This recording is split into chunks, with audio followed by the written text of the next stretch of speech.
नमस्कार बच्चों, मैं मनोज कुमार और आप सभी का हमारे YouTube चैनल एजुकेशन प्लस में बहुत बहुत स्वागत है। तो बच्चों, आज की इस वीडियो में हम वृत्त से संबंधित प्रश्नावली 10.2 हल करेंगे। तो इस प्रश्नावली में बच्चों 1 से लेकर जो 3 तक के सभी प्रश्न हैं वो बहुविकल्पीय प्रश्न हैं। ठीक है, तो यहाँ पर जो पहला प्रश्न है कि एक बिंदु Q से एक वृत्त पर स्पर्श रेखा की लंबाई 24 सेंटीमीटर है। स्पर्श रेखा की लंबाई कितनी है? 24 सेंटीमीटर है। और बिंदु जो Q की जो केंद्र से दूरी है वो 25 सेंटीमीटर है। तो वृत्त की त्रिज्या है।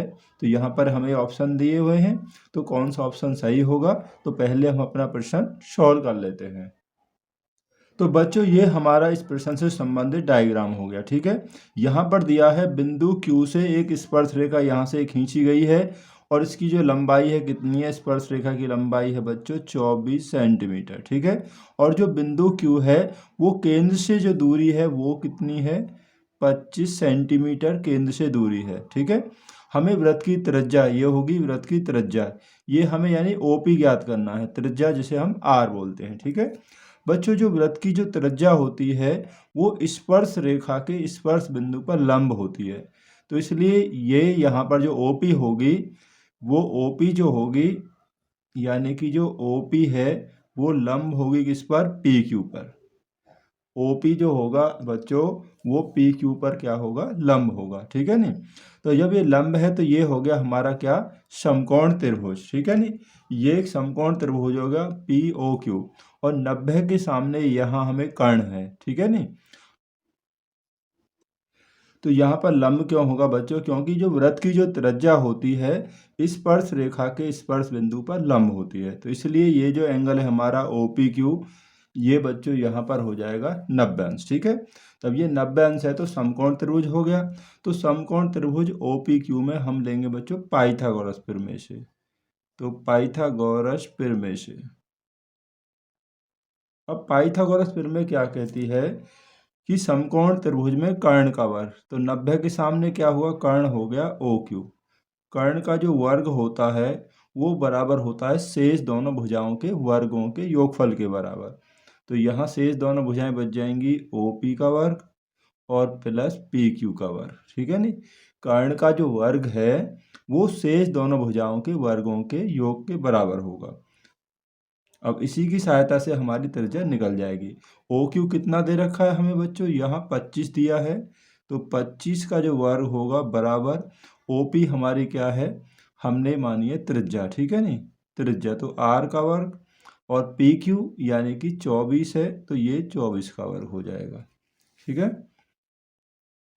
625 25 का वर्ग बराबर R स्क्वायर प्लस 24 का वर्ग हो गया 576। ठीक है नी, या इसको आप इधर ले आइए, तो यानी कि R का स्क्वायर होगा 625 माइनस 576। ठीक है, इसमें से हम इसे माइनस कर लेंगे तो R स्क्वायर बराबर हमारे पास कितना आ जाएगा?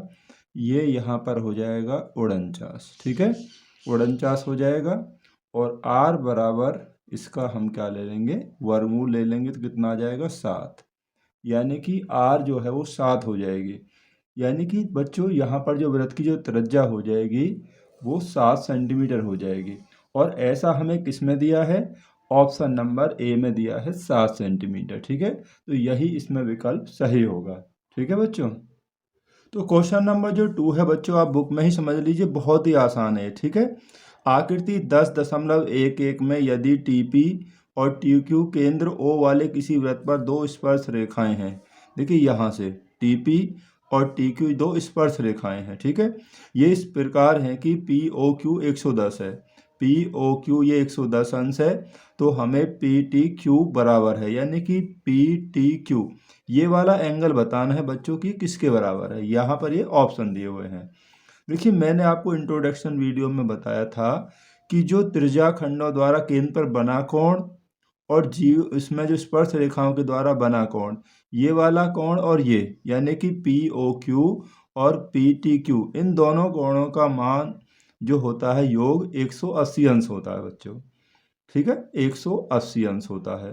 अगर आपको ये दिया है, ये आपको ज्ञात करना है, तो 180 में से इसे माइनस कर दीजिए। जैसे 180 में से 110 माइनस करेंगे तो कितना आ जाएगा, ये आ जाएगा बच्चों 70 अंश। ठीक है, PTQ 70 अंश आ जाएगा। अगर आपको ये दिया है, ये निकालना है, आपको POQ निकालना है, तब भी आप 180 में से इसे माइनस करेंगे तो ये आ जाएगा। तो ऑप्शन नंबर यहाँ पर कौन सा सही हो जाएगा, क्योंकि हमें PTQ पूछा है, तो बच्चों यहाँ पर जो ऑप्शन नंबर बी है 70 अंश, ये सही होगा। तो क्वेश्चन नंबर 3 है बच्चों, अब यदि एक बिंदु P से O केंद्र वाले किसी वृत्त पर PA और PB स्पर्श रेखाएं परस्पर 60 अंश के कोण पर झुकी हों, यानी कि जो स्पर्श रेखाओं के बीच का कोण है 60 नहीं बच्चों 80 अंश के कोण पर, यानी 80 अंश है, तो हमें POA बराबर है, यानी POA का मान बताना है। तो बच्चों इसके लिए एक डायग्राम बना लेते हैं हम। देखिए बच्चों, जो PA और PB वृत्त की स्पर्श रेखाएं हैं और इनके बीच में ये जो कोण है कितना है, 80 अंश है, यानी स्पर्श रेखाओं के बीच का कोण 80 अंश है। पहले हम ये वाला कोण निकाल लेते हैं, पूरा ये वाला यहाँ तक, ठीक है, ये वाला यानी कि AOB।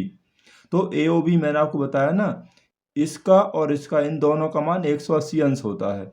तो 180 में से 80 घटाएंगे तो ये वाला जो पूरा कोण है कितना आ जाएगा, यानी कि एंगल AOB जो है वो हो जाएगा बच्चों यहाँ पर 100 अंश आ जाएगा। 180 में से हम 80 घटा देंगे तो कितना आएगा, ये 100 अंश हो जाएगा। ठीक है नहीं, ये जब 100 अंश हो गया और हमें केवल निकालना है POA, केवल ये वाला कोण ज्ञात करना है, ये इतना, ठीक है, आधा। अब ये जो केंद्र और बाह्य बिंदु को मिलाने वाला जो रेखाखंड होता है, इस त्रिज्याओं के बीच में बने जो कोण है केंद्र पर, इसे समद्विभाजित करता है। यानी कि हम ये कह सकते हैं कि एंगल POA, यानी कि POA जो बराबर आएगा 1/2 एंगल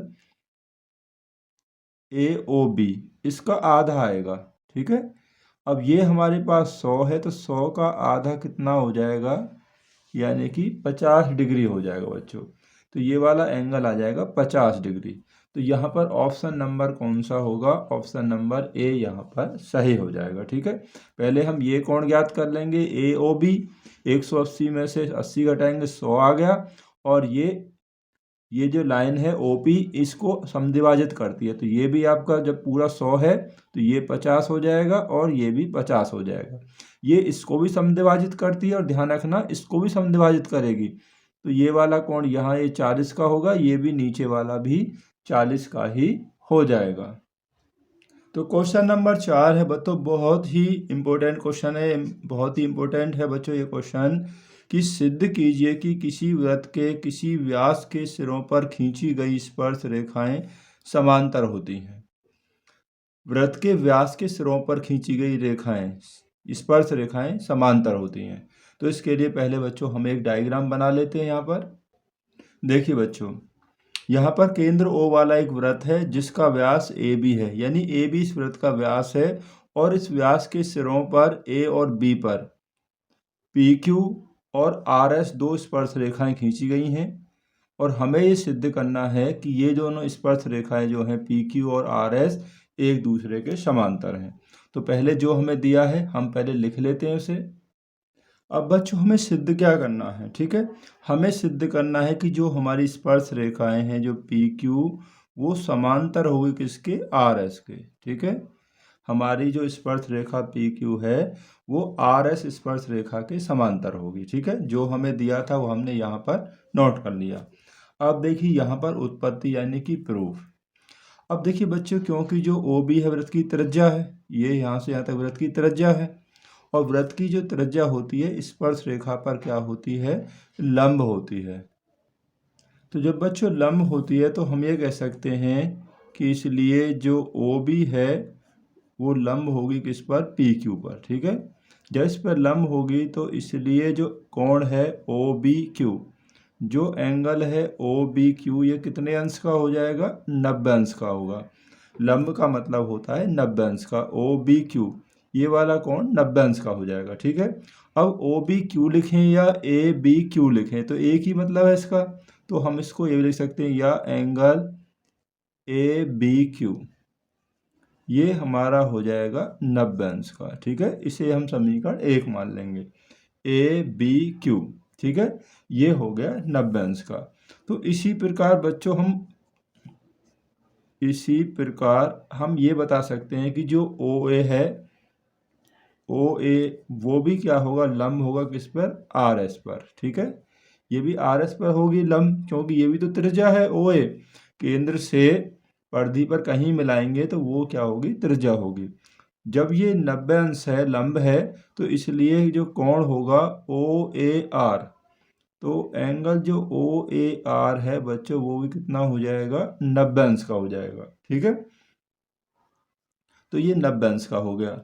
जब एंगल ओ ए आर 90 अंश का है, ये वाला एंगल, तो हम इसे क्या लिख सकते हैं, तो हम इसे बच्चों देखिए यहाँ पर ओ ए आर ये 90 अंश का है, तो हम इसे ये भी लिख सकते हैं बी ए आर, ठीक है। इसका एक ही मतलब है, तो हम इसे लिख लेंगे या एंगल बी ए आर बराबर ये भी हो गया 90 अंश, ठीक है। इसे हम समीकरण नंबर 2 मान लेते हैं। तो समीकरण नंबर 1 में हमने बताया है कि एंगल ए बी क्यू 90 अंश है और ये भी बी ए आर ये भी हमारा 90 अंश है, ठीक है। तो समीकरण फर्स्ट और सेकंड से, समीकरण फर्स्ट तथा सेकंड से जब ये दोनों 90 अंश हैं तो क्या होगा कि एंगल ए बी क्यू, जो हमारा कोण है ए बी क्यू, ये बराबर हो जाएगा इसके एंगल बी ए आर के, ठीक है। ये इसके बराबर हो जाएगा क्योंकि दोनों की जो वैल्यू है बच्चों वो 90 अंश के बराबर है, ठीक है। अब देखिए यहाँ पर हमने ये बता दिया है कि ये हमारा एंगल जो है ना ए बी क्यू, ये बराबर है बी ए आर के। अब ये दोनों आप देखेंगे कैसे हैं, जेड की शेप में हैं, यानी कि ये दोनों कोण एकांतर कोण है, ठीक है। यहाँ पर लिख देंगे परंतु ये एकांतर कोण है। और बच्चों जब एकांतर कोण बराबर होते हैं तो इसलिए क्या होगा कि जो रेखाएं हैं यानी कि पी क्यू स्पर्श रेखा, ये समांतर हो जाएगी किसके, आर एस के हो जाएगी।